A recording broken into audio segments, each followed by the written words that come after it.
The superintendent's mid-year evaluation, a property sale proposal, and a student suspension appeal. Can everyone rise, please, for the Pledge of Allegiance? I pledge allegiance to the flag of the United States of America and to the republic for which it stands, one nation, under God, indivisible, with liberty and justice for all. Thank you very much. One announcement I will have is that we will have to pause at some point during the meeting because we have a very exciting event. A couple of doors down, we are going to be retiring the jersey of a very cool young man who went through Shen and now plays for Sacramento. It's a job. And it's a paid for it. Plays the Sacramento Kings. So we will be notified when that occurs. It'll probably be in about a half an hour or so. I'm not sure at which point we will adjourn, head over there and say hi to them and then come back here. But in advance of that, I would like someone to adopt the agenda. Can I have a motion, please? Naomi is first. Gusta is second. All in favor to adopt tonight's agenda? 6 in favor. Motion passes. Superintendent's report, please, sir. Thank you very much, Mrs. Holden. So I'll be brief because we do want to give the time to those who are presenting. Just a quick comment, and I'll be providing more information to the board. There's a lot of, I'm going to call it chatter right now around some of the changes at the federal level. And you know, a lot of people think about implications for schools, implications for staff, implications for funding. And the approach that we always take with all these things that we look at the facts of the matter and not people's interpretation of the matter. So I'm sharing that because just even today I probably got 10 emails of people concerned about these type things. And you know, our focus and our commitment as a school district hasn't changed, won't change. We firmly believe that our schools are places that our kids should come and will come and have great learning experiences. And so that's what we're going to continue with that notion moving forward. And so we'll unpack those things as they come forward, and certainly I'll be informing the board as different laws may come that we have to think about how we address those things with. So again, that's just like a footnote because this is the conversation of the day, so to speak. So make sure that the board understand that we administrative otherwise, we have a lot of conversation with a lot of folks trying to make sure we have a roadmap that moves forward. So with that said, I'm going to transition quickly here. So for years, we've had Future Cities and Mrs. Bess Reeser has been the only person I've known since I've been here, has been championing this. So she may have been the originator of Future Cities, who knows? And so we have her tonight. So Diane knows also that we have a tight agenda. And so she's going to introduce her students, and the students are going to do whatever. Afterwards, Dr. Wilson-Turner will come forward and introduce those other presentations, and we'll go through those. And Mr. LeBear is going to send someone down to give me the 10-minute warning for us to pause, to run down to the gymnasium.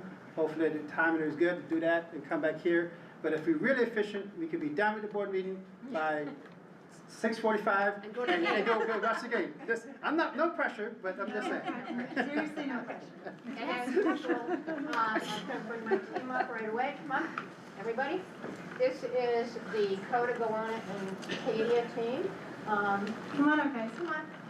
Talk about what you give your name, your grade, and where you're from, and what you did. My name is Rainey Chen. I'm from Coda. I'm in 8th grade. Diane, is the mic on? I'm looking for my son. On top. On top. Turn to the line. Yeah. Green light. Yes, green light. We're good. Okay, try again. I'm Rainey Chen. I'm from Coda in 8th grade. I did the wiring, like the lights and the moving part for our city. Okay. You're next. My name is Ranachima Bhattacharya, and I'm actually doing Future Cities for my entire middle school career. I go to Coda Middle School, and I'm in 8th grade. And some things that I did on our city was that I presented at competition, I painted the backdrop for our city, and worked on our poster. Very nice. And her father is our mentor. Thank you. Okay, Griff. I'm Griffin Loney. A little bit closer. I'm Griffin Loney. It's my second year Future Cities. One of the main things I worked on was the the residential boat. We also worked on the plexiglass for the outside, And where did the plexiglass come from? from COVID shields. Oh, Really? interesting. Wow. Waste Recycling. reuse. My name is Iris Heffernan, and I'm in 6th grade in Acadia. And one of the things I worked on was the recreational boat. She has the tallest, You gotta have fun. the tallest what? Water slide. Very nice. Okay, Matthew? I'm Matthew Cronin and I'm in 7th grade, Guyana, and I made the helicopter and the medical boat. And what's the helicopter made out of? The helicopter is made out of an ornament that I made into the helicopter. Mrs. Betzweiser, is there a theme? Yes, this is, it was supposed to be a floating city. Ah, And each of the boats represent a part of the city. And if there's, and what happens if there's a hurricane or something? Griff, you want to tell us? We only have 4 minutes, so we're Okay, trying to great. get to you. So what would happen if there was like some sort of big storm or a need to separate? The boats would all separate their bridges and they would drive off somewhere safe while the main hub stays connected to the ground. And then after like the storm is passed, the boats will all come back to the main hub and reconnect. Cool. Nice. And that was our thing. Interesting. And this is Wow. Joanna City. And Mr. Selinsky. And was just for the board's purposes, this brochure explains the competition, also the theme for the event as well, so. And the mentor was put on his team instead of our team, but that's all right. Mentor, stand up. no hard feelings. Good evening, everybody. I'm Joe Stalinsky. I coach the Code of Future Cities team with the same problem of the future city.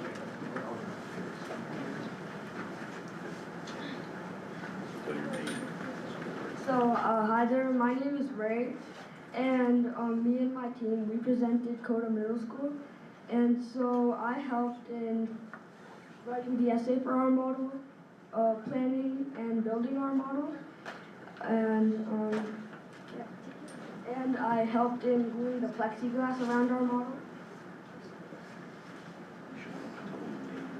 Can you stand behind the city so we could get a good picture of the city and the participants? Hello, I'm Ishan. I'm Coda 8th grade. I helped, did a lot of stuff on the city, and especially in the preliminary stuff where we had to write a 1,500 word essay, and which we had to like talk about the city and the innovative and sustainable features it has. And then I also helped write this skit. And Hi, my name is Hugo Hickey. I'm in Coda 8th grade, and I basically worked on every single thing. I didn't really do anything specific, but yeah. Would you guys explain the moving part? Hello, my name is Anuj Singh. I'm in 8th grade at Coda, and I helped Ishan in the preliminary stuff mostly, writing the essay. I edited all of his mistakes, and There were some. I helped write the skit for our presentation, and I basically supervised them. I had a great time. Thank you. Great teamwork. My name is Nathaniel Gordon, and I helped with the painting and the gluing of the model.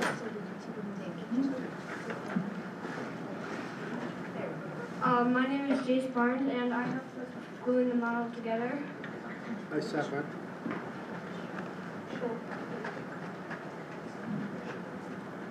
My name is Logan Harper. I go to Coda 8th grade middle school.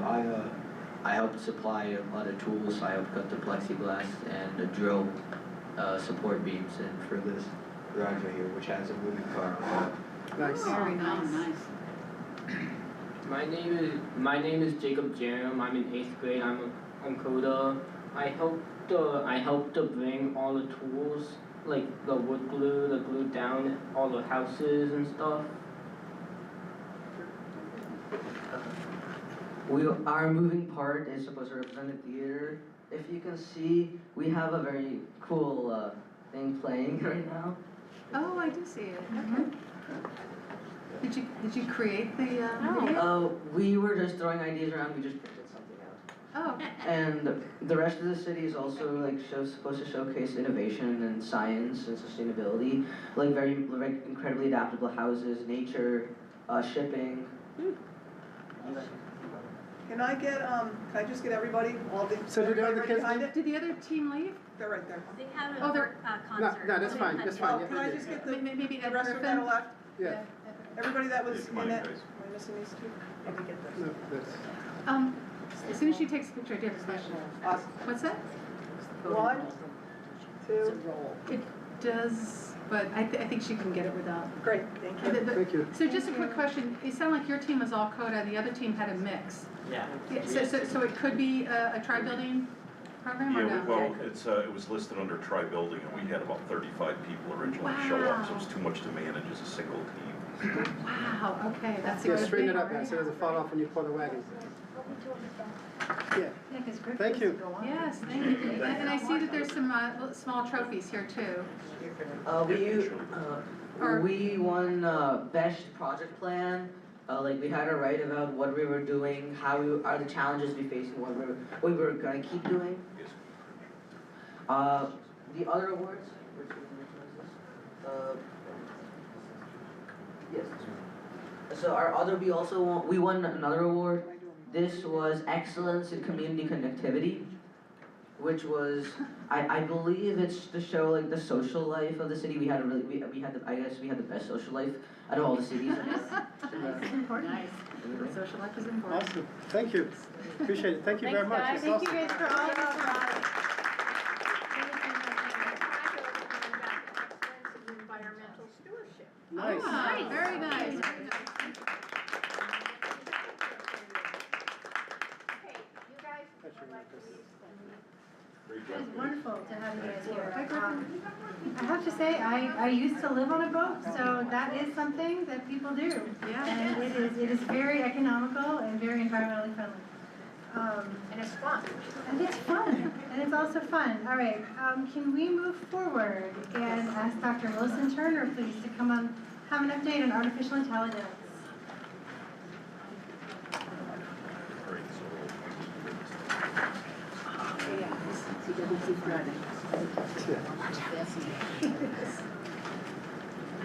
Welcome. Good evening. Good evening.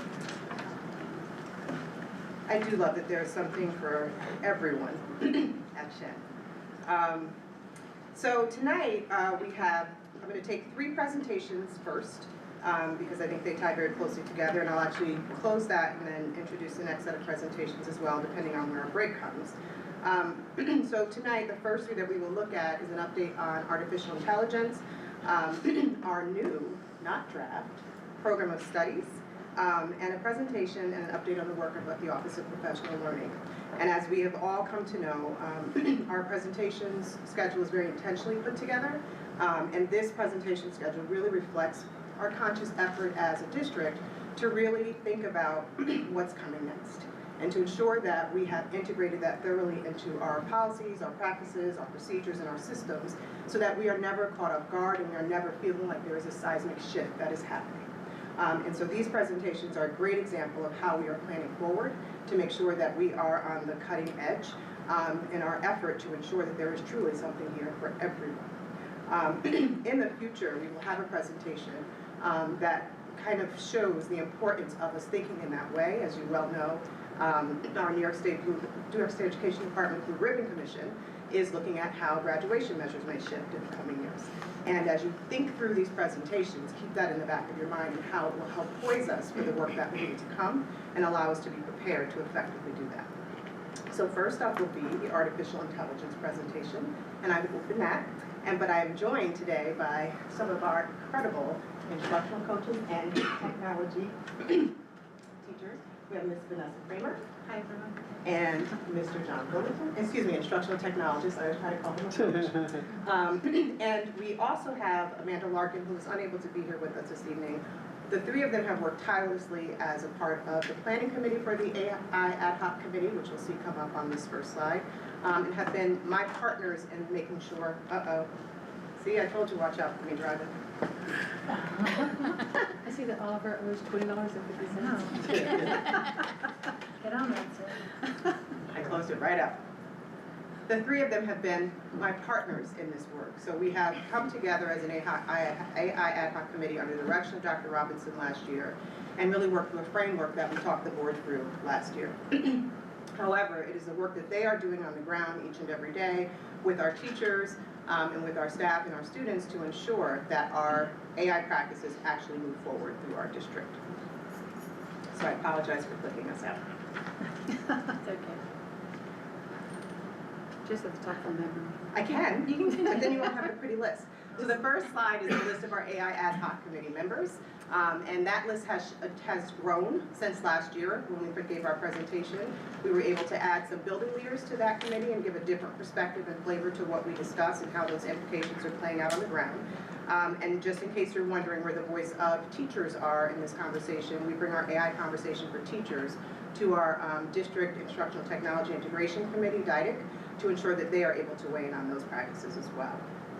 The next slide that you will see come up after that once we are back on is our website. So at the conclusion of last year, we wanted a product that kind of codified the work that we had done throughout the course of the year, but also something that would be valuable to the Shen community to understand the work that we've done around artificial intelligence. So these incredible people behind me took the charge and began to pull together a website dedicated to how AI is transforming and being implemented at Shenendehowa. So if you, thank you, Sarah. I'll just drive from here I on think out. that's safer. So if you were to click on that website, it's neatly divided into 4 sections. And so they took the work of our committee and organized it into a website. We did some really intentional work as a committee to provide revisions and feedback to ensure that this captured the work that we had done to date and where we hope to go. And so the 4 sections that you see in our AI website that will go live, hopefully with the new website, is how you define artificial intelligence, because we really want to be clear on what we mean when we're talking about artificial intelligence and to have common language when we're talking about how we utilize those tools.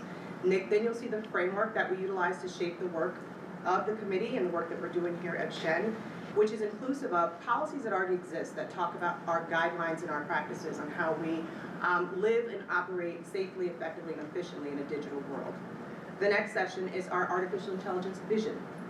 And that vision talks about why artificial intelligence integration is important to us and how we plan to support the implementation in effective ways.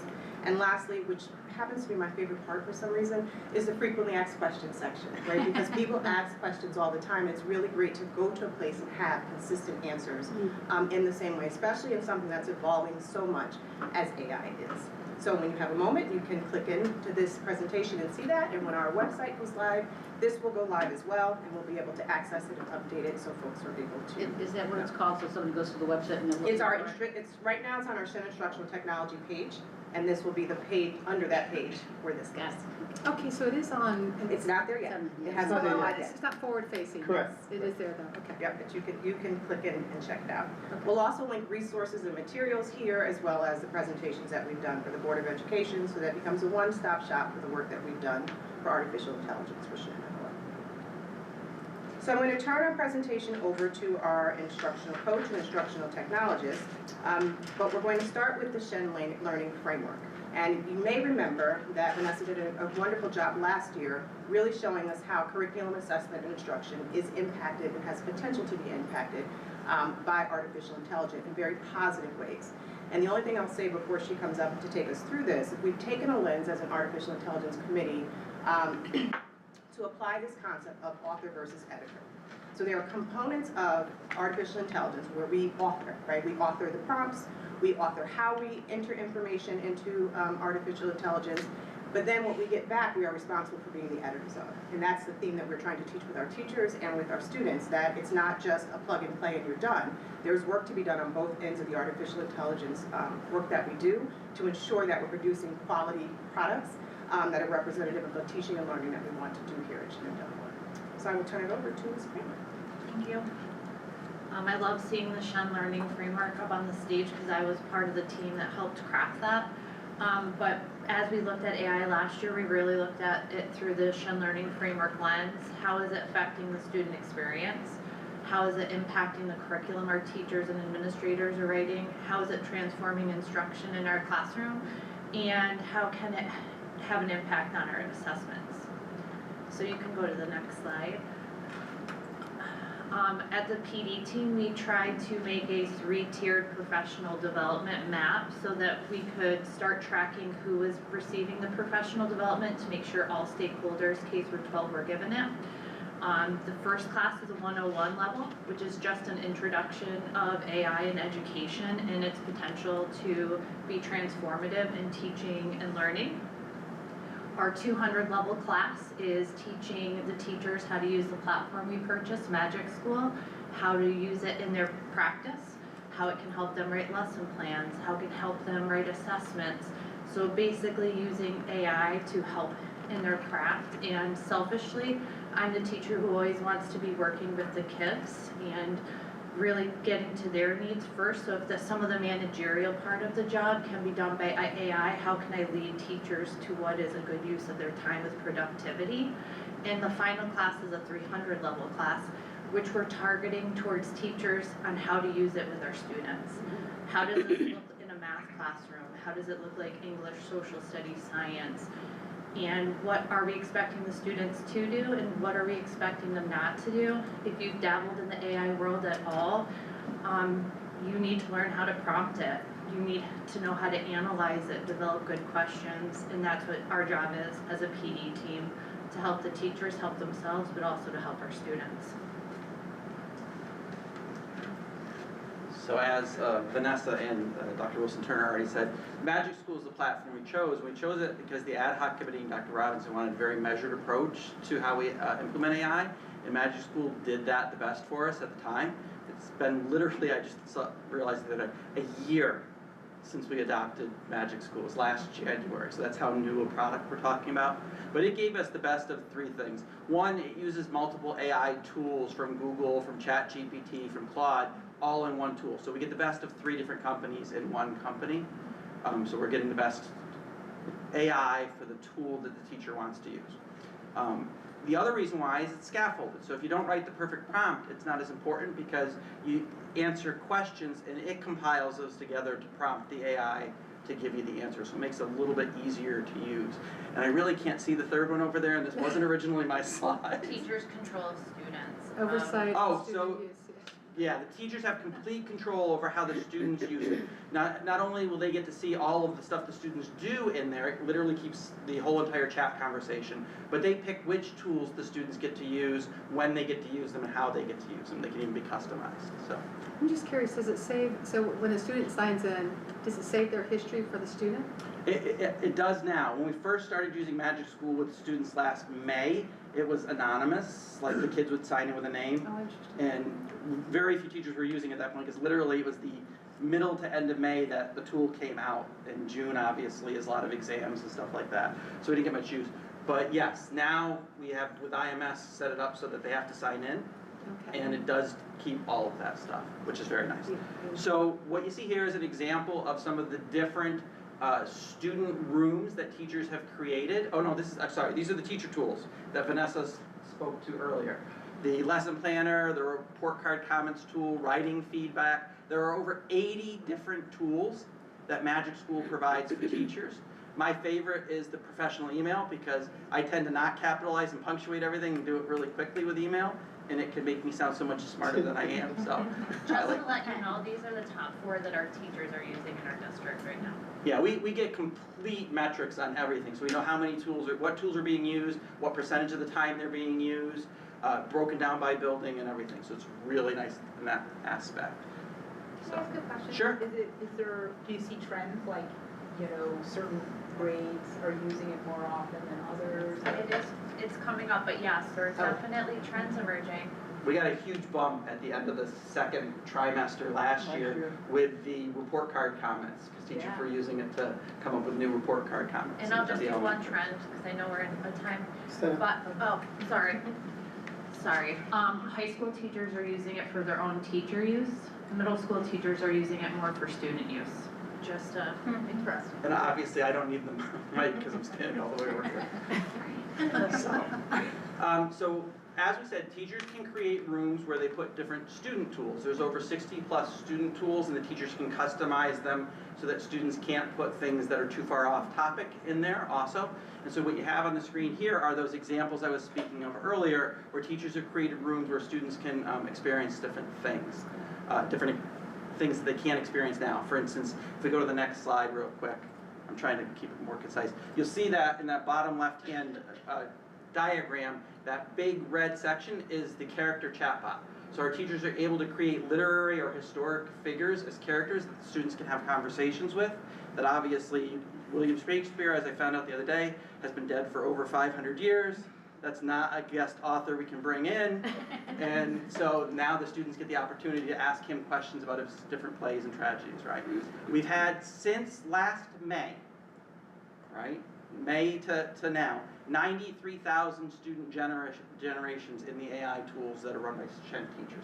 By far, Magic Schools are fastest growing platform ever at Shenendehowa since I've been here, and I've been here for 34 years and doing PD for 24 years, so, you know, we were writing on slates still then, so it is by far our fastest technology platform adoption that we've had so far. The top graph is teacher generations by month, and you can see that this year we've had a very consistent high usage by our teachers. That's my last slide, right? I'm curious, unless you're going to talk, I don't want to preempt because I don't remember seeing this. What about our E&L program? How is this? Because I know that Chat 4.0 is very good at having a conversation. So it's, I don't know if it was on the one with the student It was groups. one of those. No, I saw it for like the Spanish example. So the Spanish example in there, it'll read it, pronouncing it correctly in Spanish, and it's typed in English. So you can go back and forth, and you can switch to any language. There's a little button you click, and you can say, I want this in Portuguese, and it'll read it in Portuguese or write it in Portuguese. It's pretty instant. Right. So the demo that I saw was almost conversational. You know, so one person is speaking the same Portuguese, it's translating. I guess the example that they gave, they must have been wearing headgear, because otherwise they're talking over each other. But they're talking back and forth, it's that fast. Magic School isn't that conversational piece. Okay. It's, you can speak into a mic, it'll transcribe it into text, and then you can have that spoken aloud in another language. But it's pretty close. But again, it's significantly less than ChatGPT for Shenendehowa to use the Magic School platform. Almost any other AI tool is significantly less. So. Thank you. So, next steps as far as AI. This summer, myself, Mr. Davis, and Ms. Kramer wrote a grant proposal for a New York State Learning Technology grant, which we were awarded.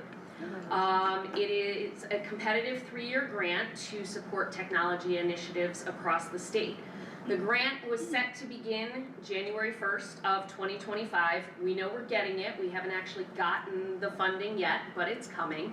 And so within the plan that we wrote, there were 3 phases. The first phase being to have a team of 22 building level AI coordinators who in phase 1 would undergo rigorous training led by our instructional coaches and our lead technologist to create a collaborative network of support across schools so that teachers and staff members will have someone right in their buildings and in their departments that they can go to immediately with questions around AI.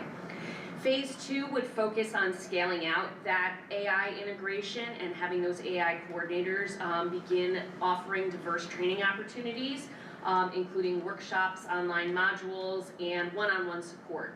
And then the final phase would be to refine those practices and expand the AI use to more teachers and start really developing our student-centered AI curriculum and assessments. So as that is something that will be coming over the course of the next 2.5 to 3 years, we will be sharing more about that. Thank you. Thank you. So as we continue to think about next steps, we have been working in the AI Ad Hoc Committee on an AI policy. And so we have a draft policy that we've been making our way through to make sure it reflects not only our practices and current beliefs, but to try to make sure it's a policy that allows us to be agile as we move forward in the AI world. which also includes a deeper look at our academic integrity policy to see what implications there may be for that. We are committed to continuing our evolution and expansion of professional learning opportunities. Again, kudos to our coaching team for the menus that they have developed. You'll see that again in the professional learning presentation, but this idea that there are some consistent offerings that will be available to every faculty member at Shen is really important as you try to move forward a new initiative. We're also looking at how we provide or artificial intelligence tools to our operational staff so that we begin to look at how we optimize things throughout the entire organization. And as you know, we have coming soon our live AI website. So that concludes our AI presentation, and I'm sad that Amanda Larkin couldn't be here tonight because she helped, with the assistance of our own superintendent, design the image that you see here using some AI tools. And so Dr. Robinson fed the prompt, and this is the image that was produced. And so just a nice way to end our presentation and say, wait and see what there is to come around artificial intelligence. So what was what did you feed it? Grocery store? No, it was just the most ridiculous things. Yes. Like an animal in a grocery store, an animal that likes to eat Cheetos, whatever. It's one of those things that it was fascinating when you think about the possibilities of any good idea that you have could turn into something wonderful. What happens when you walk through summer PD Palooza? Do you know what was interesting that I learned this year through the first program, which is also the high school robotics, middle school, and elementary, is that they're encouraging the use of AI. They're saying that if you don't use it, and if you don't teach your kids how to use it, you're going to be at a disadvantage. And but it's really good because they talk about when you're teaching it, when it's learning, be careful not to use your name. Be careful not to put any personal identifier. So I thought, wow, this is really good. But the interesting thing is that the kids that I said, no, use it. They were terrified because they were afraid that if they told anyone that they used AI, because they actually did use it to create a prototype. If they told anybody that they used AI, that they would say, you didn't do any work.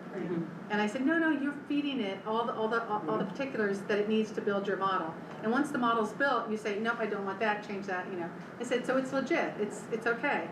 But they still feel there's still this stigma that it's cheating if you use it.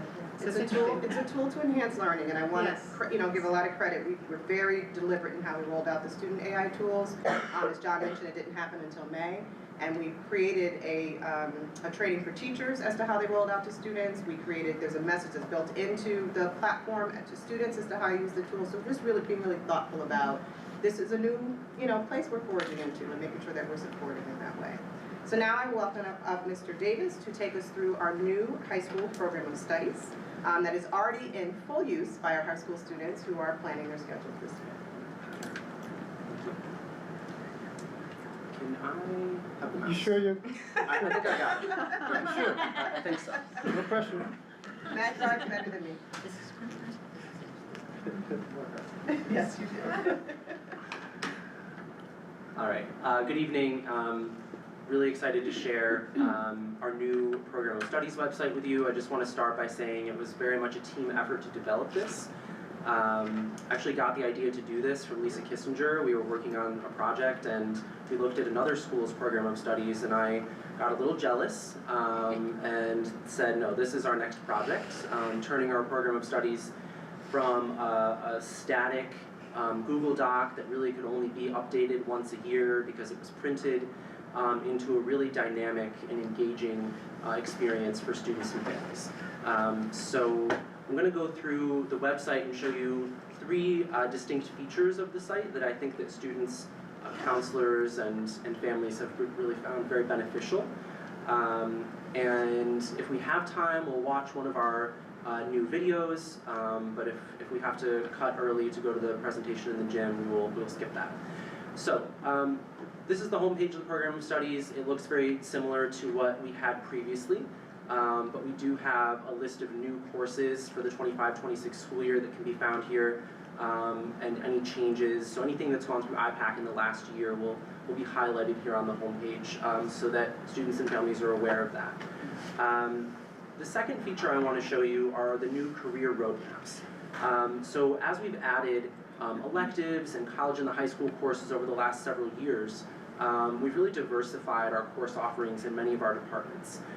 So when we think about how we advise students about their post-secondary plans, students typically come to a counselor and the counselor says something like, hey, what are you thinking about doing after high school, right? But from there, we have a few excellent resources like Naviance and the Bureau of Labor Statistics website that we typically rely on to advise students about sort of next steps. But we wanted to create something in-house so that a student, for example, who was interested in health sciences could go and see exactly what Shen has to offer in this area, not just in terms of courses, but also in terms of possible clubs to consider, career preparation activities, and then a list of possible careers that they may want to consider.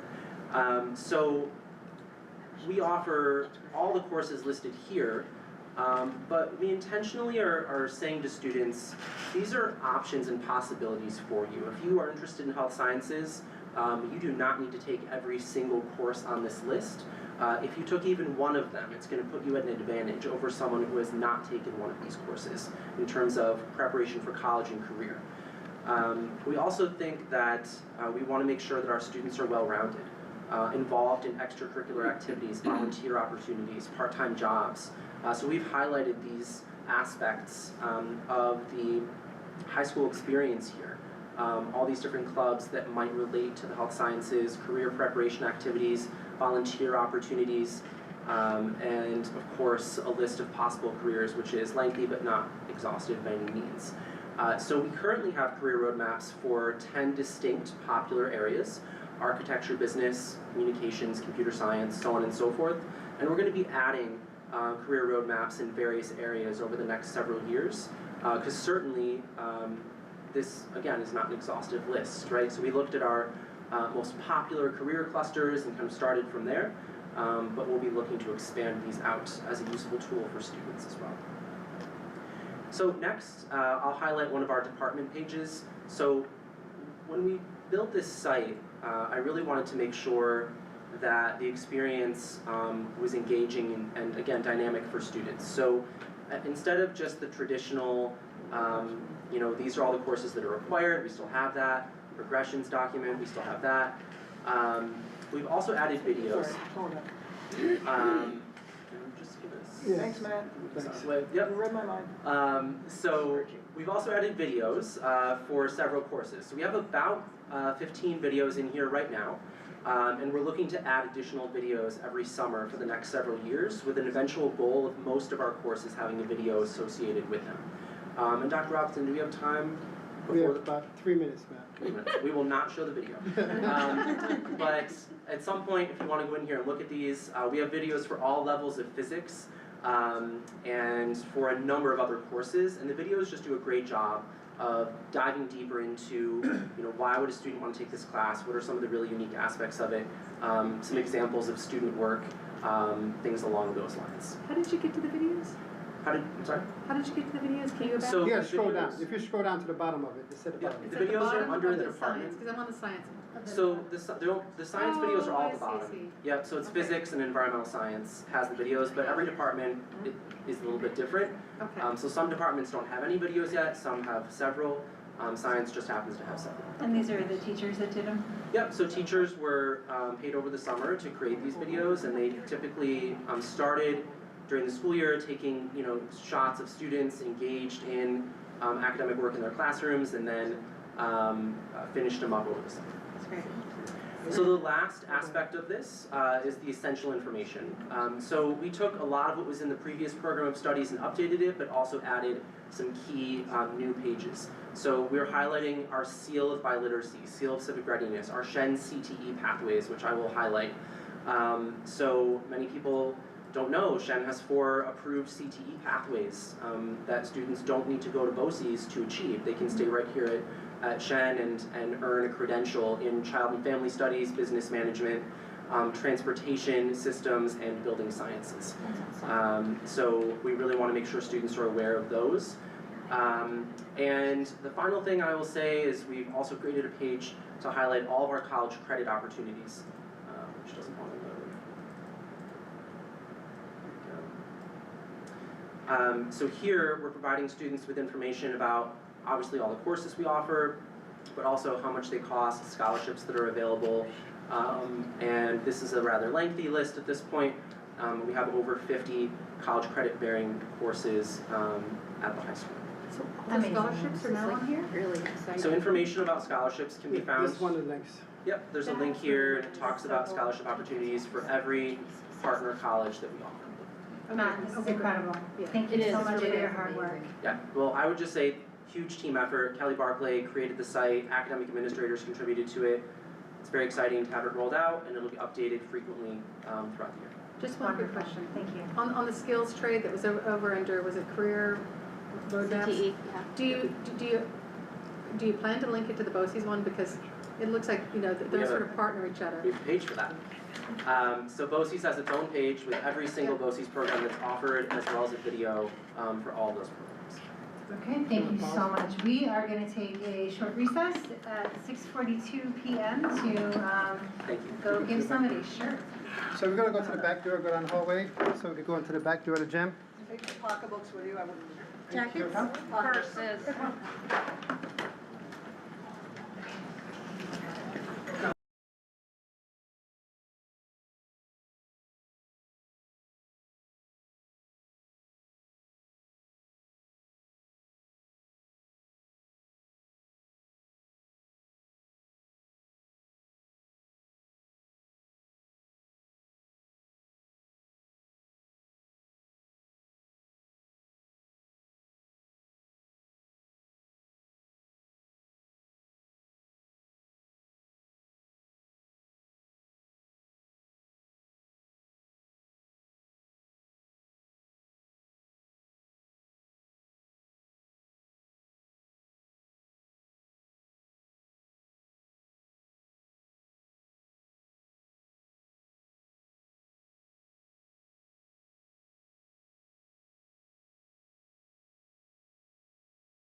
say you're ready. Okay, we have returned at 7:13, auspicious time, from watching a very wonderful young man get some very wonderful accolades. It was a fantastic accomplishment, and I'm just so proud of Shen and the culture and everything it took for him to get to be where he is and to become the person that he is now. So, did you want to say something? Yes, but I didn't want to. Oh, please. That was so amazing. I just wanted to say one thing about the program of studies. We saw the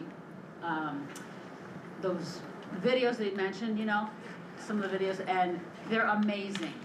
You see the video and you know you want to go see something about another career, you know, and see what they're, and I think parents are going to love it because they do it right there at their house, no more running to the library and looking for scholarships or, you know, that sort of thing. You get so much information. It's really, really wonderfully done. The program is in itself is wonderful, but the way it's presented is easy to follow, easy to understand, and it's got so much information in a very organized way. So it's really, really well done. So I hope people go to see it. Just watch the video. Just start there. Can I just ask, Maddie, have you seen it? I was actually going to comment on that. I think I saw it. Could you give her the mic, please? I actually saw it a month ago when I was looking at the program of studies before my counseling meeting, and I was so shocked because it was so much helpful than the before document, and a lot of my friends agreed because before it was so many different links and pages that point you to, and it wasn't updated, and it was a very bland way of doing it. But this one, it's so much easier to use, and there's so much more information to use, and it definitely prepares you more for the courses and the progression. So it's very good. That is fantastic feedback. Better feedback. Yeah, we should tell Mr. Davis. Yeah, because you are the target market right there. That is actually a really good segue. Before we continue on with our presentations, I was wondering if our students would like to make any announcements. Maddie, do you have anything aside from that? I do not have any announcements. Okay, thank you very much. And the members of our Senate. Hi, so we obviously have had our snowball dance, so that's February 8th, and today we have over 180 tickets sold, which is good. We met the benchmark, so now we can push the deadline to buy the tickets. So it's gonna happen for sure. Nice. And then, so we're starting our 75th anniversary committee. In Senate, Good. And Mr. Agostoni came over and he presented all the facts to us, and we're thinking about trying to get the records of Senate because this is our 50th anniversary year for Senate. And what a good idea. Yeah, we're going to pull out all the pictures, all the films, and it's going to be Make fun of the hairstyles. Nice, awesome, thank you. That's wonderful. What happened with pickleball? They're thinking of canceling because teachers are not showing interest, but John, I what will is up mention that here? again.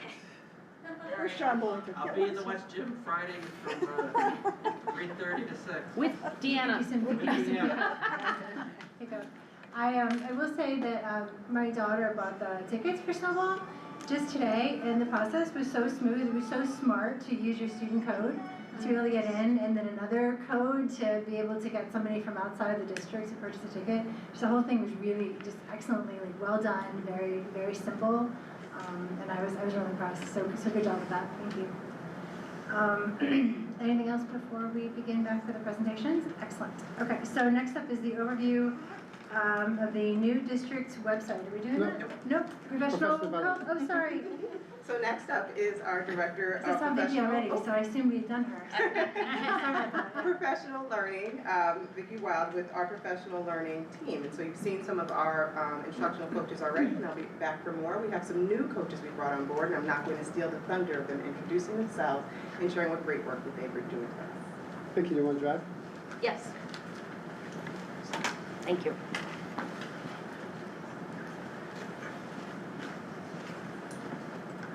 So thank you all very much for having us here this evening. Appreciate the Board of Education letting us have a little bit of time to tell you about what we've been up to in the professional learning department, and also to Dr. Robinson and Dr. Wilson Turner just for their really wonderful support for this team. And as Dr. Wilson Turner mentioned, I'm going to have each of our coaches introduce themselves before we get into it. Hi, I'm Emily Patterson, Instructional Literacy Coach for grades K through 5. Vanessa Kramer, Secondary Instructional Coach. Angela Kinney, Instructional Coach for Special Education K through 12. I'm still John Bullington. I'm Aaron Gerard, I'm the Data Instructional Coach for K through 5. Good evening, I'm Mary Sandoval. I'm the ENL Instructional Coach K through 12. And as Dr. Wilson Turner mentioned, unfortunately Amanda Larkin couldn't be with us this evening. She's got a little bit of illness going around at her house. Luckily she's well, but no one else is, So as you may have noted if you've been on the Board of Education for a little bit, this team has grown pretty substantially over the last few years. Other than John and Vanessa, each of us, including Amanda, have been in our roles for 3 years or less. So we're very excited to have the team growing and to be able to take some time this evening to tell you a little bit about our work and how things are going. Good evening. I'm excited to share how professional learning at Shenendehowa supports our educators and students. Our mission is to empower teachers through growth-focused, collaborative, and innovative learning opportunities. By aligning professional learning with district priorities, student needs, and best practices, we ensure our teachers are equipped to meet the diverse needs of every student. With a focus on actionable data, equity, inclusivity, and collaboration, we aim to foster a thriving professional community that enhances student outcomes. Thank you for your support as we continue this vital work. Yep. The other way. Again, I have the Shen Learning Framework slide, probably no surprise, but everything that our professional development team creates, every class we offer, we really try to align it with our Shen Learning Framework, student experience, curriculum, instruction, and assessment.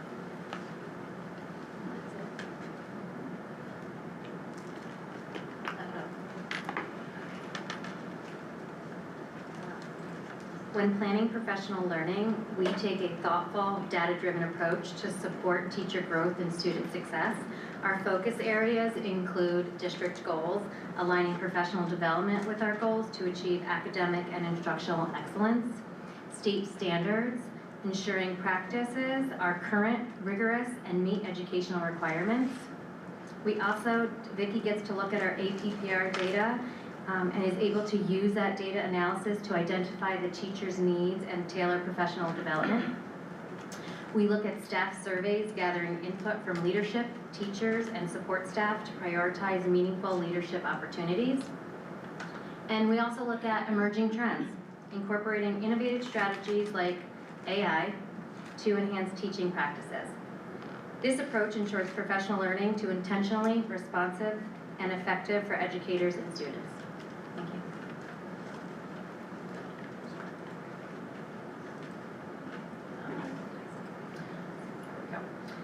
you. So currently, we evaluate our professional learning offerings primarily through post-session satisfaction surveys, which provide valuable feedback to the immediate experience of the participants.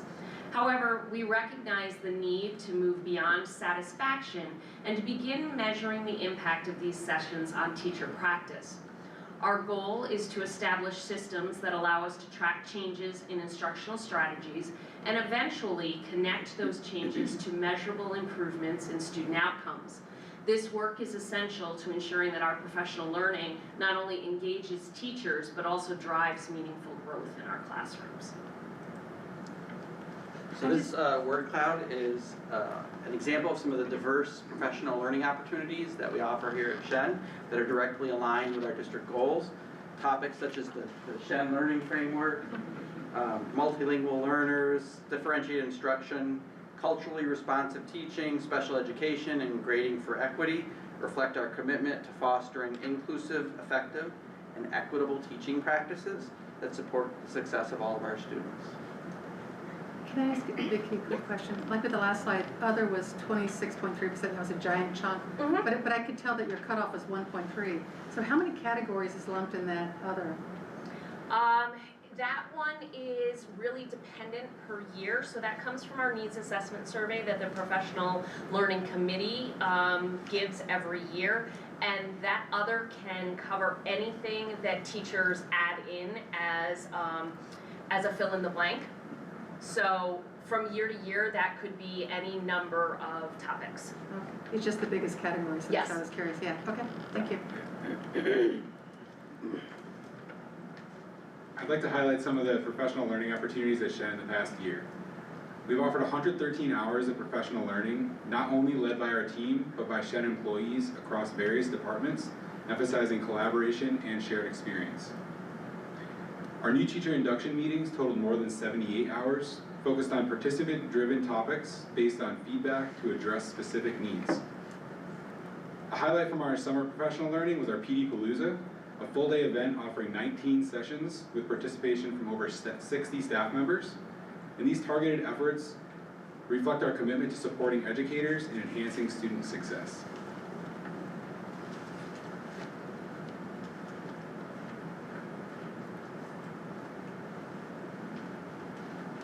In addition to providing professional learning, coaches aim to impact student achievement by working with teachers through coaching cycles, co-planning, curriculum mapping, and identifying instructional practices that support all learners. Much of this work is done at the individual teacher level as well as in small groups through PLCs, grade levels, and departments. We also strive to work collaboratively with principals and administrators to keep student learning moving forward.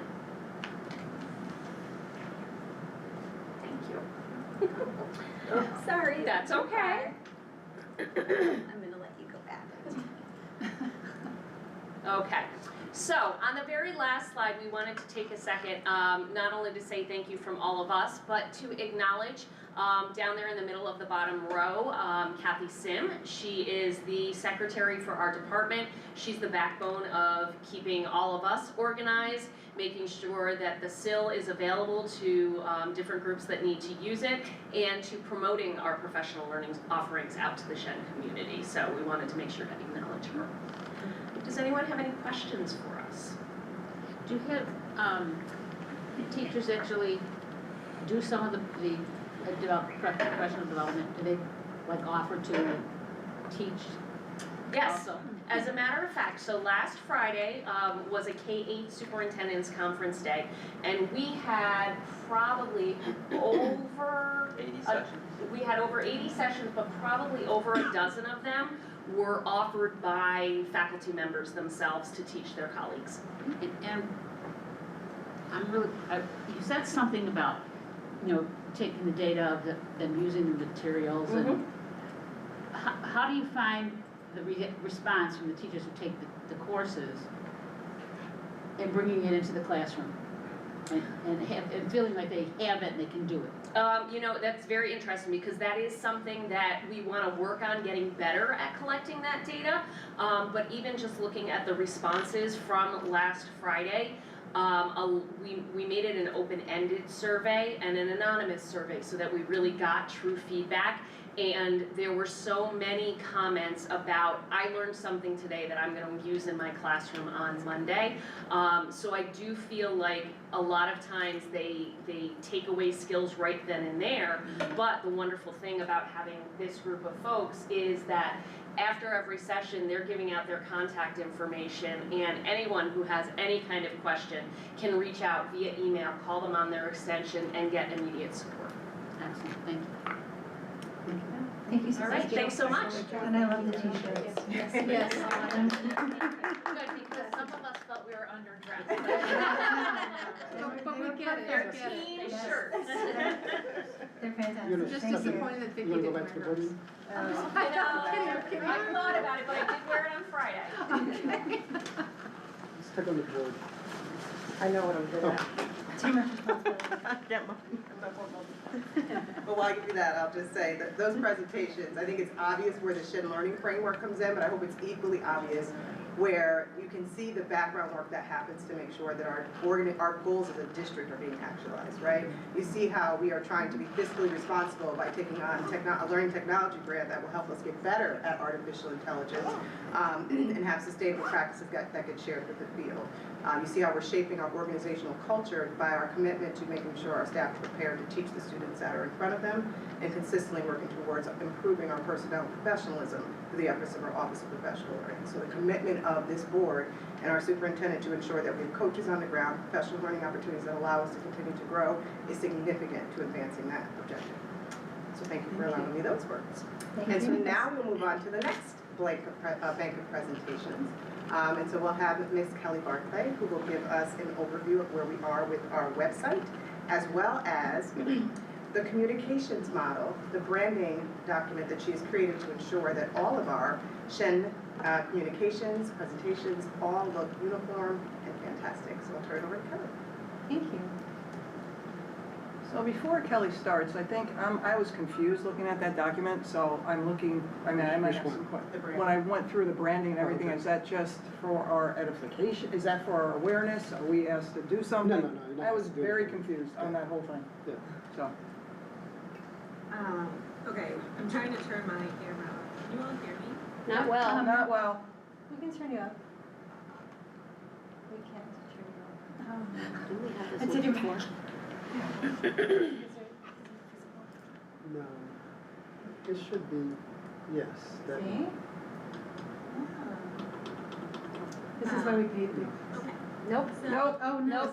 That's tried. her volume. Too low. That's the volume on the television. Same And thing this there. volume. And we can hear you well enough, I Yeah. think. Yeah, you're good. yeah, I don't think I can change that am over there. So Deanna, I can't hear her. about how the grant guidelines are utilized, or can you repeat your question? Yeah, as soon as Ray can't fixes really the hear thing, you. can't hear you. Talk, please. I was just asking Deanna to repeat the question. That was basically it. She wanted to know. Go ahead. I was somewhat confused as I was looking at it because I can't remember what I saw a few months ago. Was it a jump off of that presentation? I don't know. yeah. It was, okay, okay. And then at the end of the time, I'm looking for a timeline as to the website completion and what we'll be seeing coming up. Sure. Okay, so we can start with website. Yeah, that's weird. So weird. I already did it. Yeah, you did. Yeah, I'll try. It's not as close as that. You can make it a little higher, yeah. But it needs to be, Oh, there it is. Yeah, but it didn't do any good. It didn't help. Oh, it did. Oh, I don't think it does anything for her though. Yeah. I think it's maybe making her mic. It's okay. Go ahead, Cal. Okay. So I'm gonna start with the website.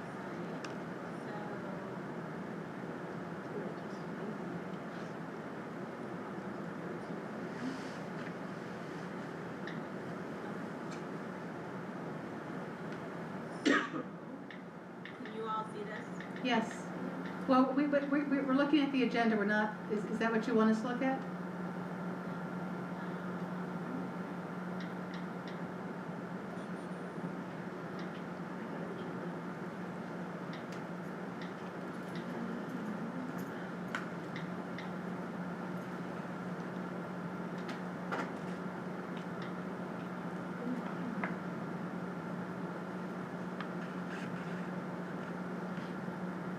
We did the DLC, so should have same process. Yeah, well, It was fine. it was hard for someone to talk to, remember we were trying to listen to the 75th video? anniversary. She's in the same room? But she Yeah, showed, it's the same thing. she showed at DLC the same way, so. So it's the same problem, I think. Maybe we'll see the end of it. I'm planning to see more than the end. Yep, there you go. Okay, we can see it now. Yeah, Great. just Talk in your mic. In the interest of time, I won't read every single thing, but I want to point out a few exciting things. So, as you can see, when you enter the site, this is what the platform will look like. So we have a snow day or some sort of event or anything. This is, you can just display that right here, so that's nice and set up right now. We have a banner across the front of our page, which people can always see.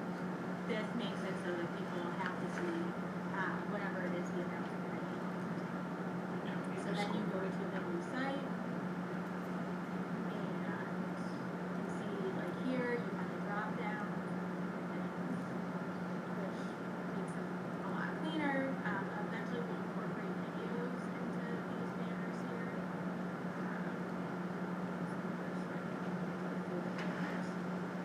You can see like it's cut off now because the size of it because it's a smaller laptop, but on a different I can also show you on the back end how it is a responsive design. So there's iPads or phones. You see on the front end here we have these quick links. So these across the top, scroll down. You have these quick links. Continue to scroll down. You have your upcoming events, your latest news, mission and philosophy, and then your program. So there's a lot of space, a lot of places in terms of making sure like our calendar are popular for people to visit. So making sure that it's in multiple places on the homepage so people can easily get there. And then if you go to the calendar,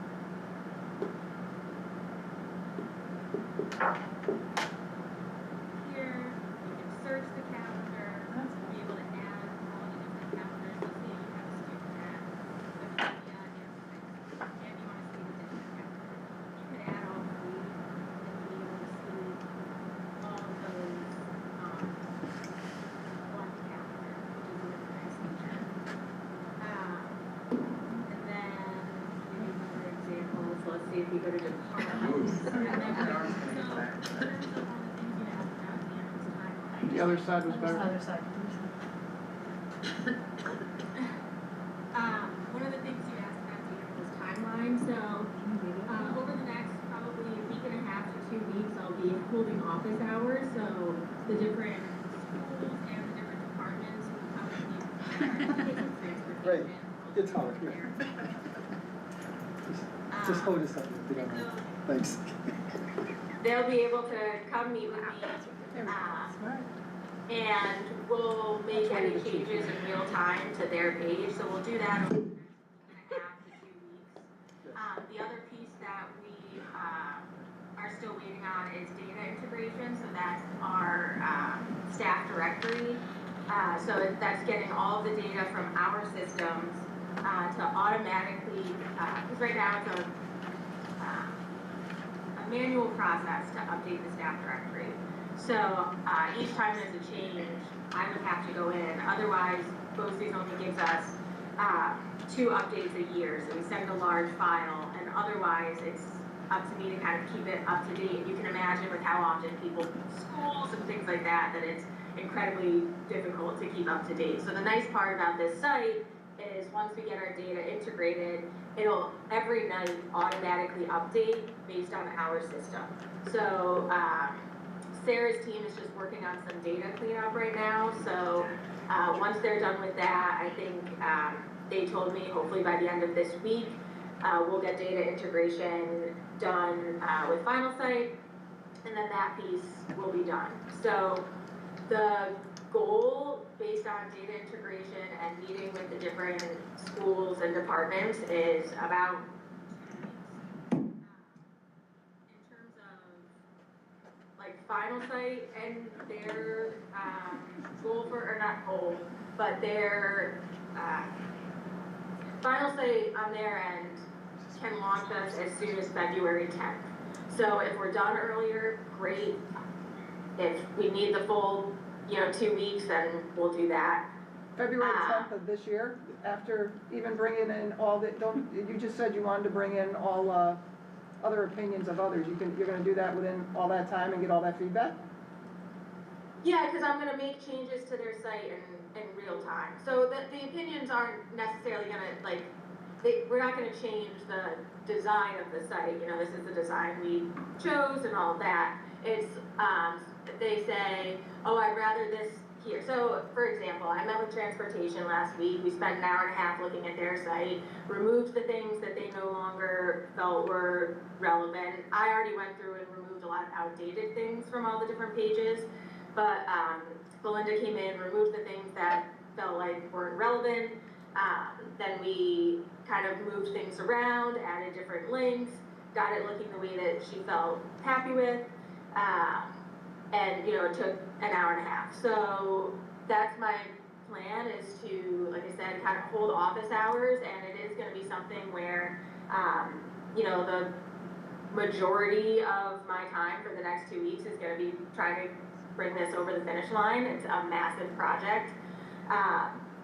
But we're very, very close, so that's really exciting. So I'll show you transportation, for example.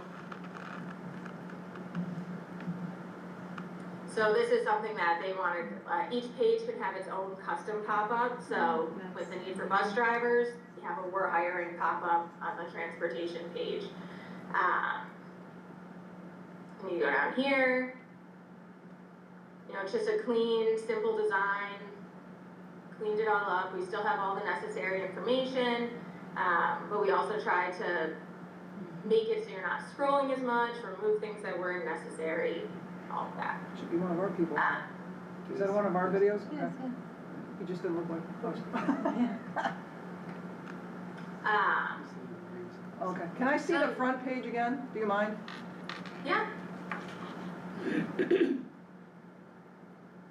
And we approved this, it was last year. Yeah, we approved this. did. Yeah, so she's been working on it For for a the while. format. kind of. Yeah, okay. It just doesn't, like, I want it Yeah, to see- grab me. yeah, see Does it the grab, oh, okay. Yeah, it's Okay. hard. All right, it doesn't grab me, okay. It'll grab me, you Yeah. think? Okay, I believe you. Yeah, I think part of the issue, our website is a lot of content, right? Yes. And so whilst informational, it becomes clunky to maneuver. And so part of it was tried to, so you could go with, you see some website is glitzy and whatever, but after a while you realize it's a lot of fluff and no stuff. Gotcha. And so we try to go with the simplistic, cleaner look, I think is the reference that made, so that because when people come to the school website, they're looking for information. They're not looking to be entertained, right? And while we do that, the video capacity with this versus our current website is that we could be able to now integrate videos that are relevant to different things or promotional things, and so I think that's where, yeah, you go on some websites very flashy and colorful and glitzy, but then after a while you realize that all the space was on that and not on the information that people are trying to get to. So we want our website to still be the go-to resource for internal, external, or otherwise, and so that's where we're trying to get to. Gotcha, thank you. Hey, Kelly. Another page, for example, so if we go to About Us. Hey Kelly, I had a question for you.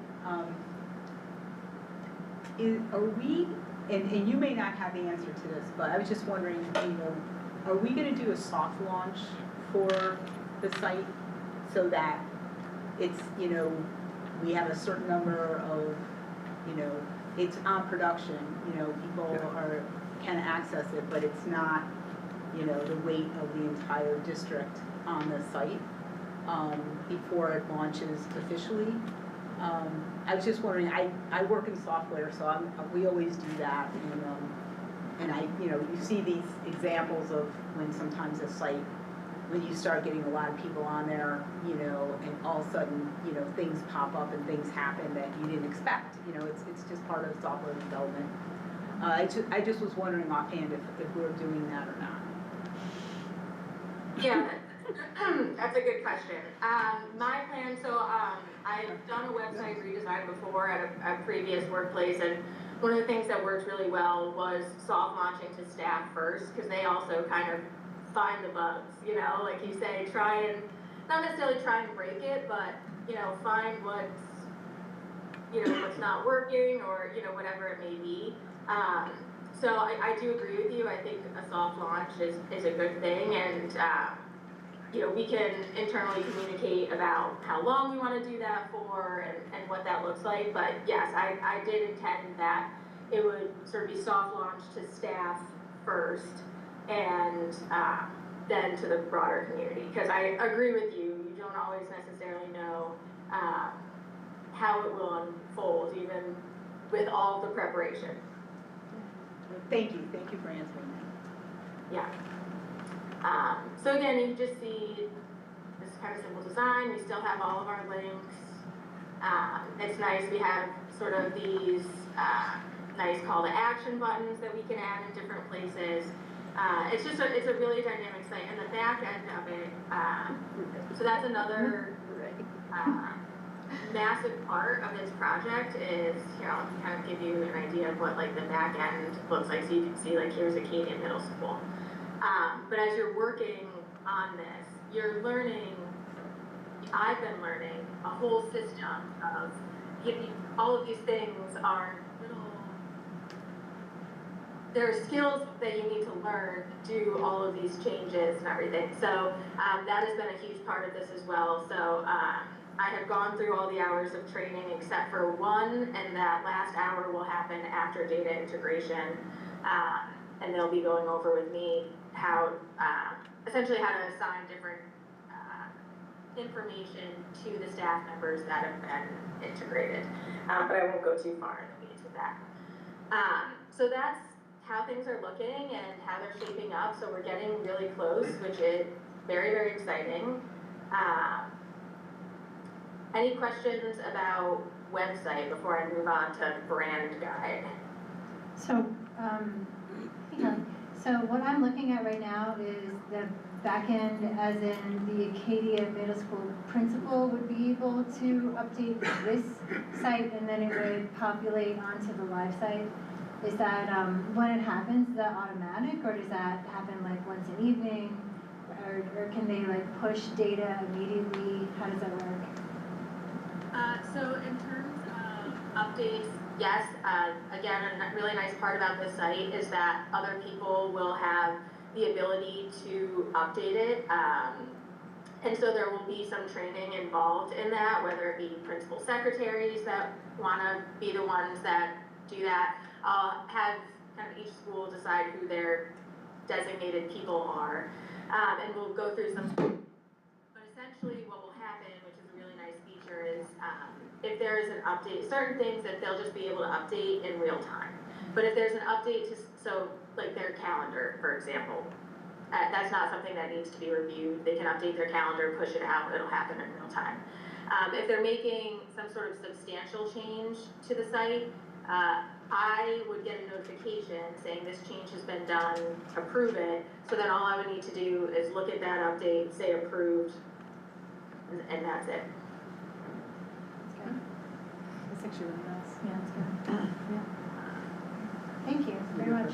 And so this is a little bit, I'll show you briefly the Acadia page here.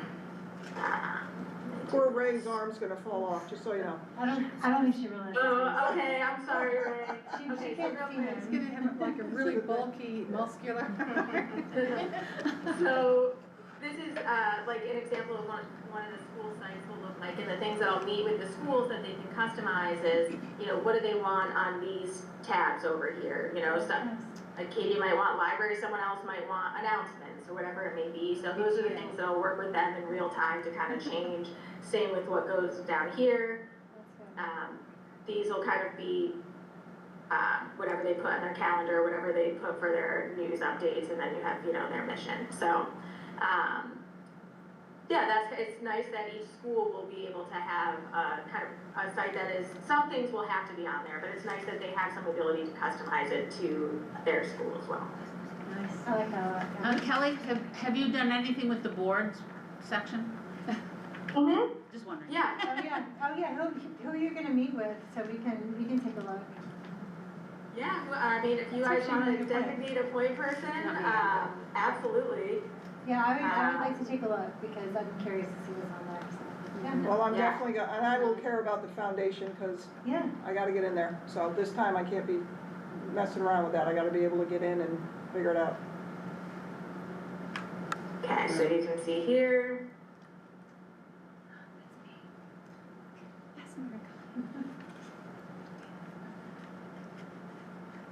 and I'm gonna move this over because you're not seeing the full, there we go, because there's this side over here too.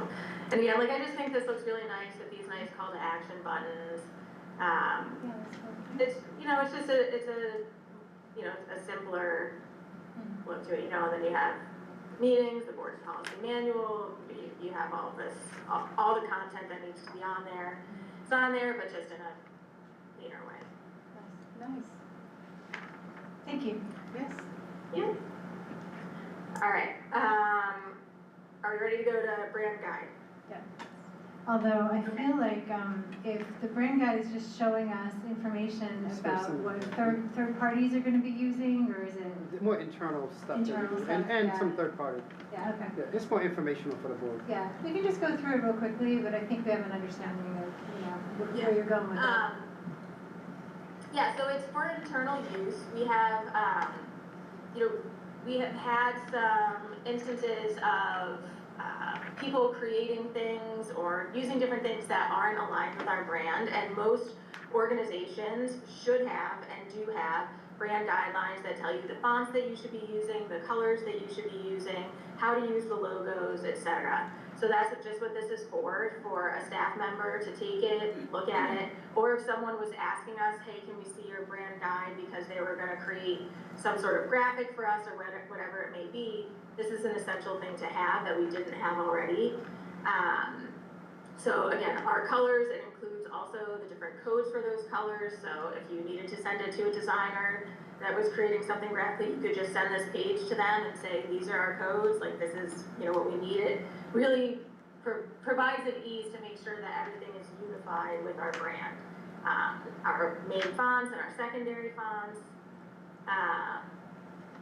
And then just examples of how to use these things. We've had issues with wrong logos, or changing colors of logos, or just having logos that aren't legible. We really want to have it so when people see something, they know that it's a Shen branded item, and there's no question. Sort of like, you know, when you see the red Target circle, you know it's Target. They have a typical font, they have typical colors. That's what we're going for here. We want everything to be very clear that it's Shen. Again, just telling people things that they should avoid. Just other commitment to excellence. We started to use these sort of graphic elements in different things, so just giving people examples of what they could use. Email signature is a big one. We do not have consistent email signatures here at Shen. We have some that are pretty outlandish at times even, and in order to have consistent branding and to professionalism and all of that, we're gonna push this out, that we're gonna have consistent email signatures across the organization so that everyone has the right information that they need in there, and it all aligns. This is just how to apply things to social media, because we've had different questions about clubs creating Instagram accounts and what logos to use and things like that. And hopefully I did that fast enough for poor Ray's arm. Yeah. Well, that's good, that's helpful. So I guess that's just gonna be disseminated throughout the Shen, just like an email or whatever. Yeah, excellent. Do you guys have any other questions? No, I think it's good. Thank you. It's pretty Thank you exciting. so much, I really appreciate it. Thank you. Thanks, Ray. Thank you. Thanks, Ray. Yes, You Ray. do the Thank best, you, Ray. Got his work out. Thank you, Kelly Ray.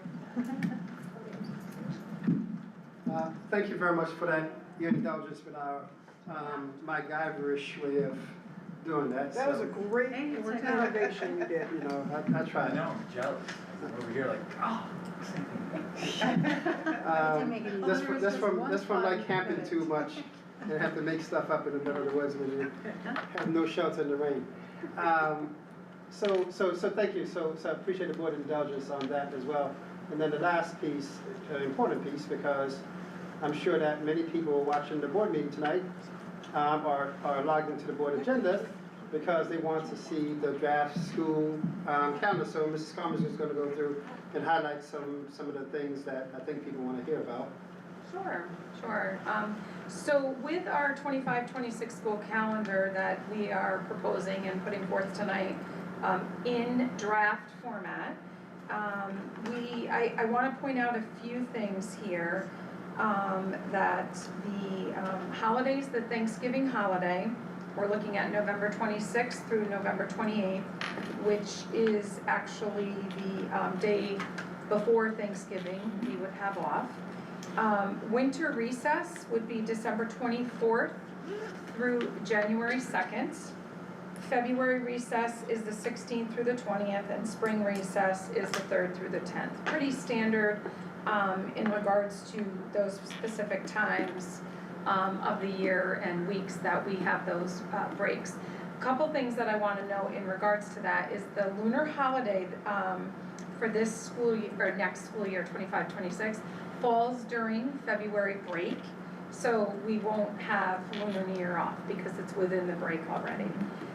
The other addition or other difference, which I want to make sure people noticed, and this is something that when we put this out and communicate this out to the community, we want to make sure that we have a plan in place, and we did talk about this because it impacts high school students who would be attending BOCES.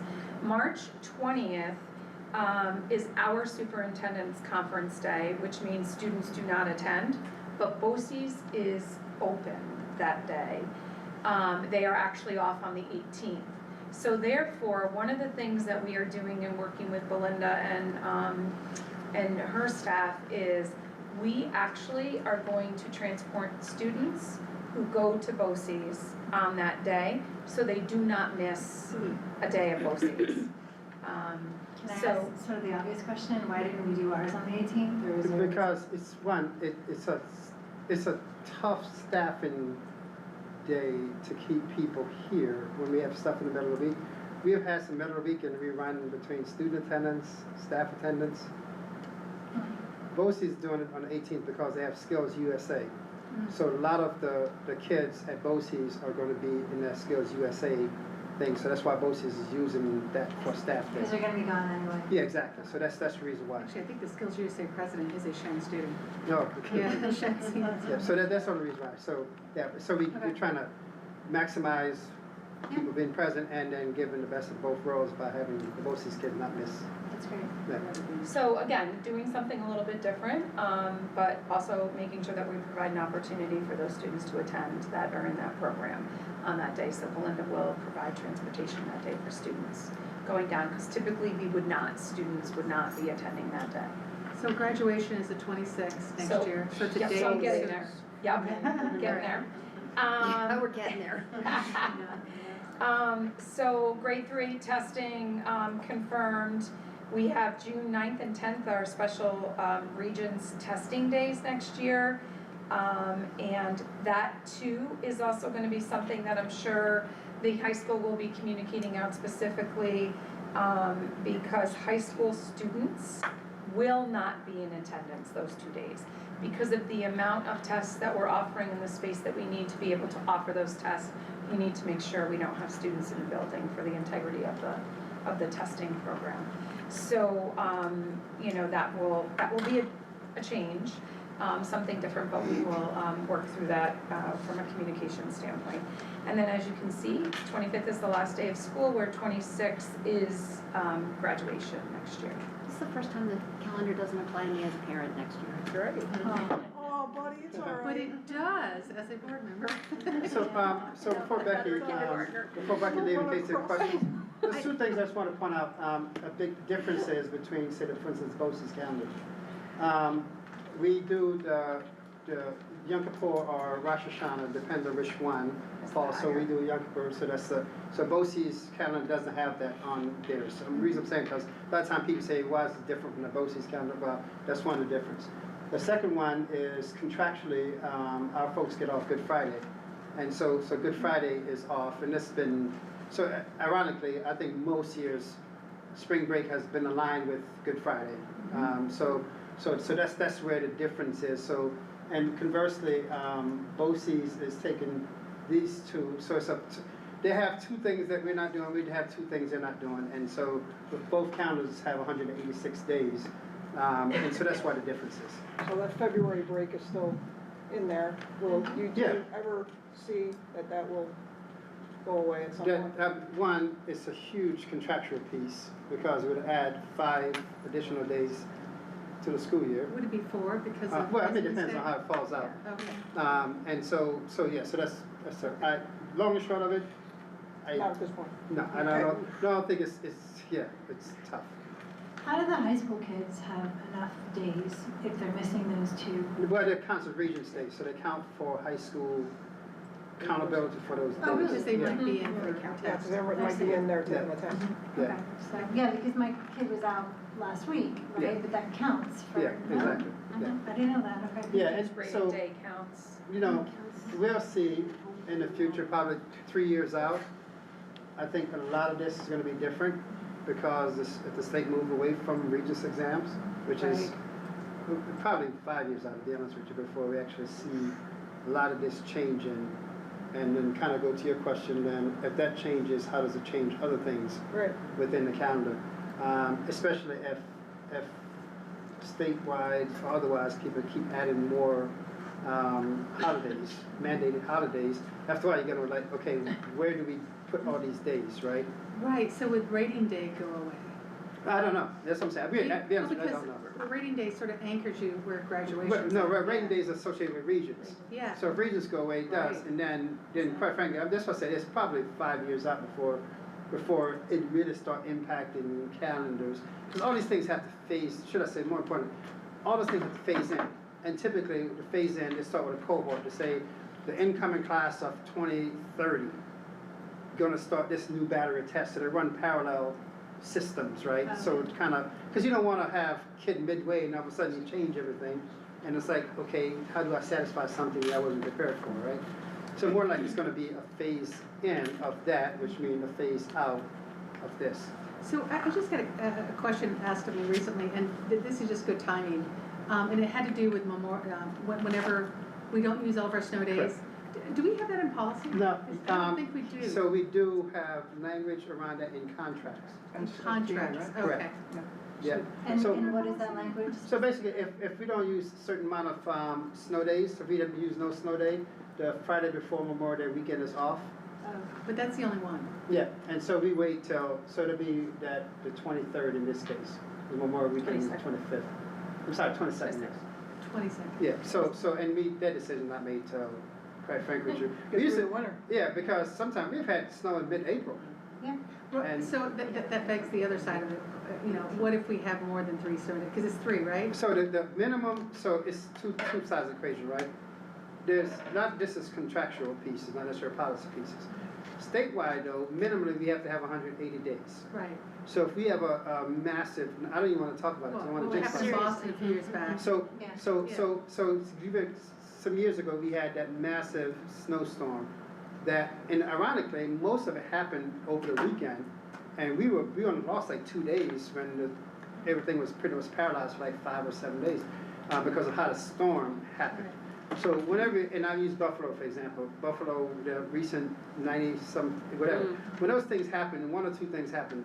They're applying for some emergency exemption because if a region, and the reason why that didn't, that's the 10-day storm that impacted us, there was a state of emergency. We couldn't go to school, even though our buses were cleared, our campus were cleared, there was a state of emergency, so we couldn't be on the road. In those instances, those days off don't count against your 180 required piece of it. So if we ever have a situation that's so significant, then the state has to make a decision, or if the county makes a state of emergency, that no vehicles, or the state makes a state of emergency, those things happen, they do those kind of things. And so the 180 is that ceiling, is that floor that we say, okay, we're gonna go down to that, knock on wood, we haven't been close to that, we've been 183 some years, but 183 means 181 elementary, because elementary get out earlier, so we start getting out 183, this nervous time, because we could quickly drop below 180 with another event or so, for elementary, so we watch that very closely, Do through you the put course of the year. do you have a backup plan schedule? Yeah, so the backup plan is always, and so when you think about it, right? When March is always a tough month for us, because spring break has been, for whatever reason, been pretty early in April. April used to be the backup plan, that if we find ourselves at the end of March, coming out of winter, and we're short of days, then quite frankly, we start having conversations around this, which is horrible, because we know half the staff and everyone else is gonna be gone because people already booked vacation. It's a horrible decision to do, and so because when you look at the rest of the calendar, you don't have a lot of other days other than maybe we could squeak out another day or two here for elementary. In this case, high school, okay, we're gonna tell high school kids to graduate on Friday, and they'll come back Monday, it's not gonna happen, right? So that's why, when that happened, we hope that we'll be able to know some of that within this time frame, so we can start saying, okay, what are we gonna do about those situations? And so the month of March truly become that, So we you kind of watch that. don't have a backup But plan? we have enough, we hope that we got enough 5 days built into the equation that we don't have to get to that point. Yeah, I mean, we're lucky the last few years. Yeah, so and I say 5, by the way, so it's not because I can't do math. 5 days is 181, but 5 days still give it to elementary at 180. So that's why I said 5 days, because it really is 5 days. So we can go as far as 5 snow days. No, No, no, I didn't say that. I'm only kidding, No, I'm only you're gonna have 186 school days. How's that? Let's do it. All right, I'm sorry, I went off on a tangent. Do you guys have any other questions? Actually, thank you for explaining that. No problem. Thank you, I really appreciate it. Yes, thank you. Okay, so that's it for tonight, for the study So, session. anyone have anything for the good of the order? Okay. I just want to thank Dr. Robinson and Dr. Wilson Turner for being guest speakers at this weekend's FLL Explore Expo. We had 33 teams, which is an all-time high. One more elementary school for a total of 5. It was pretty exciting. It was a packed house. We're actually not sure how we can grow it in that spot next year because it was at High School West, but we're willing, that's a problem we'd love to tackle. So thank you. It was really nice having you there to kick off the day, and so many people appreciate it. You were celebrities. Everyone was trying to get their pictures with you. That's kind of sweet. So thank you for doing that. Really. Yeah, those little kids, they still. I know, they're so adorable. It's like, oh, okay, I missed that. Oh my. But I mean, there were a lot of other people that the middle school program. Those kids actually volunteered to run it.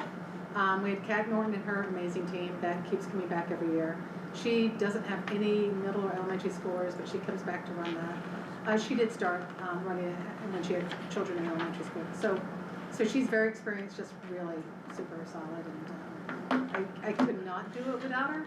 So I can't sit here and not also give her a shout out as well. So I'm gonna say this before I forget, but the Founders Day dinner is coming up for PTA. No, you're all good. Excellent. You all should be invited by your individual PTAs. If you're not, let me know. And but it's a beautiful night, and we will be supporting and appreciating several people. So I'm very excited about that. So I would like to see you all there if you can. What's the date? 24th. 24th. February. Correct. And then the only last thing I wanted to say is we are, it's on, can you hear me now? Yeah. The only, I got a big mouth. The last thing is Shenendehowa Education Foundation, our event will be November 1st. It's a Saturday. Oh, well in So advance. we're starting to gear Same up place? now. Same place. Excellent. Yeah. That's really good. Good food and everything. So it's a gala, a similar. Yeah. Anyone else? I'm leaving. All right. Thank you. Well, in that case, can I have a motion by Augusta to adjourn? Motion. Naomi second. All in favor? Aye. Thank you guys very much.